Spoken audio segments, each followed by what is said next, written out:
Hi, boys and girls. Roommates mom, Miss Cynthia here again, and we are once again going to be coming from our Bible story book. And tonight's story is going to be Daniel and the Scary Sleepover. Tune in.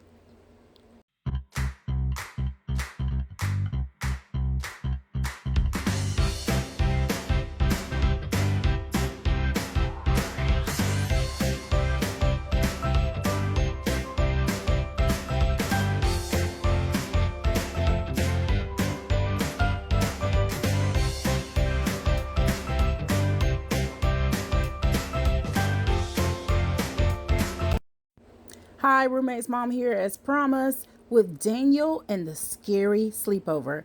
This is from Daniel 6 about Daniel in the lion's den. Things were not looking good for God's people. They had been captured and taken far from home, and now they were slaves of the king of Babylon. But God had not left his people. He was with them and he was looking after them. Daniel loved God and obeyed God. Now God made Daniel able to understand lots of difficult things. So it wasn't long before the king of Babylon noticed him.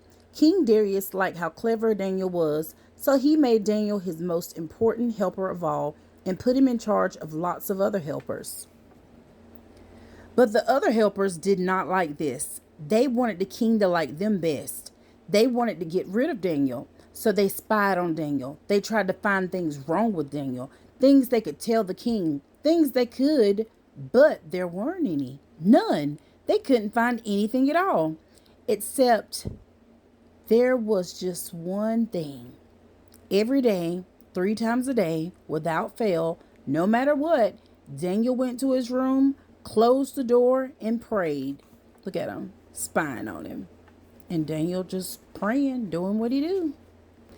They smiled to themselves. Let's get the king to make a law. No one is allowed to pray to anyone except to the king. Daniel won't obey this law and he will be punished. They were pleased with themselves for being so clever and hurried off to tell the king. The king liked their idea. He didn't know they were tricking him, so he made it into a law. Everyone must pray, only to me. If you don't, the lions will have you for dinner. Daniel heard this. He knew it was wrong to pray to anyone except God. He had to do what God said, whatever it cost him, even if it meant he would die. So Daniel went to his room, closed the door, and prayed. That's just what the bad men knew Daniel would do. They skipped straight off to tell the king, "Oh, your most glittering highness, your law says, does it not, that everyone must pray to you alone, sire?" "Yes," said the king. "Oh, material brightness, then correct us if we're wrong, but it would seem that Daniel is praying to God, not you." The king was sad. He had been tricked. He didn't want to hurt Daniel, but he couldn't change his law. And so he let the soldiers throw Daniel into the lions. "May your God, who you love so much, rescue you," King said. The king went back to his palace, but he didn't sleep that night, not a wink. He tossed and turned until finally, at the first glimmer of dawn, he leaped out of bed and ran to the den. "Daniel," he cried, "has your God rescued you?" "Yes," Daniel shouted. "God sent an angel to close the lions' mouths." And there, resting his head on Daniel's lap, was the biggest lion, purring like a little kitten. The king brought Daniel out of the den. "Look," he said, "Daniel doesn't even have a scratch."